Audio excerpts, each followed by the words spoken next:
Hello hello বন্ধুরা, কেমন আছো তোমরা সবাই? আশা করি সবাই ভালো আছো। আমিও এখন অব্দি ঠিকঠাকই আছি, যেরকম আমি আগে লং ব্লগগুলো বলতাম। তারপরে ব্যাপারটা হলো, অনেক দিন ভাবছি তোমাদের যে শর্ট ভিডিওগুলো দিচ্ছি তোমরা তো সেগুলো দেখতে পাচ্ছ, কিন্তু আমার সাথে তোমাদের দেখা হচ্ছে না। সেই জন্যই এই শর্ট ভিডিওটা আমি বানালাম আজকে। দেখো এত রোদ হয়েছে না, দেখতে পাচ্ছ? ভীষণ সূর্যের আলোটা মুখে লাগছে। আর বলতে গেলে ঠান্ডা তো এক প্রকার চলেই গেছে, যদিও আজকে মার্চ মাসের 3 তারিখ।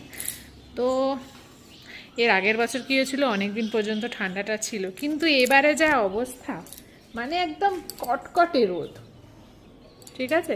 আর তোমরা জানো নিশ্চয়ই যে বাঁকুড়া জেলা, পুরুলিয়া জেলায় এইসব জায়গায় ভীষণ গরম হয়। তো আমি তো বাঁকুড়া জেলা থেকে, সেজন্য গরমের মাত্রাটা খুব বেশি।